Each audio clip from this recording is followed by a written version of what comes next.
बहुत मज़ेदार पति पत्नी चुटकुला नाच गीत नकटा झूमर लेके आई हूँ। आप लोग सुनिएगा ज़रूर। आप लोग के अच्छा लगे तो वीडियो के लाइक, चैनल के सब्सक्राइब ज़रूर कीजिएगा। आप लोग का दिल से धन्यवाद। करिया करिया रसगुल्ला रसदार राजा जी, करिया करिया रसगुल्ला रसदार राजा जी, काहे सड़िया लियाइनी उधार राजा जी,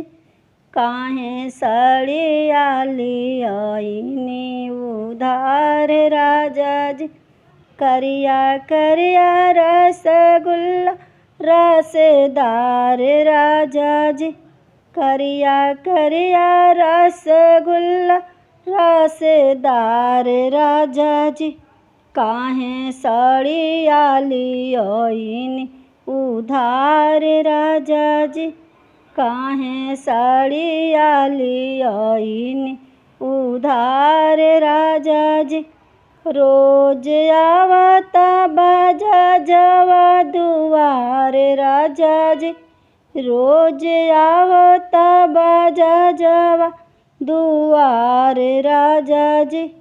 हमारा जर जाला एड़ी से कपार राजा जी,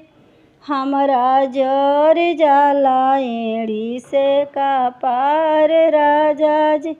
करिया करिया रसगुल्ला रसदार राजा जी, करिया करिया रसगुल्ला रसदार राजा जी, काहे टीका वाली आईनी उधार राजा जी, काहे झुमका ली आईनी उधार राजा जी,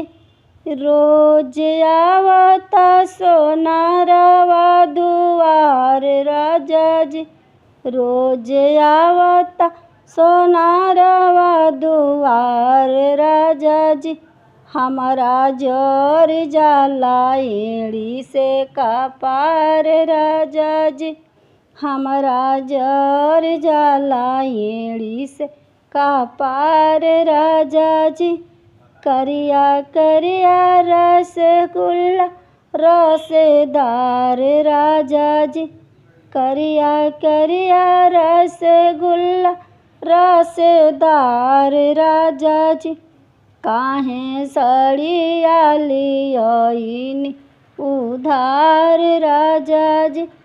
काहे सड़िया लियाइनी उधार राजा जी, करिया करिया रसगुल्ला रसदार राजा जी, करिया करिया रसगुल्ला रसदार राजा जी, काहे चुनरी लियाइनी उधार राजा जी,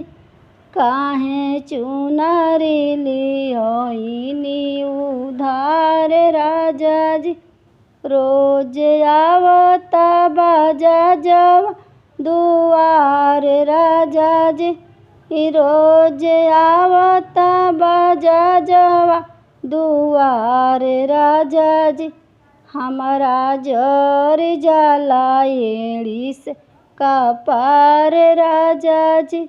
हमारा जर जाला एड़ी से कपार राजा जी,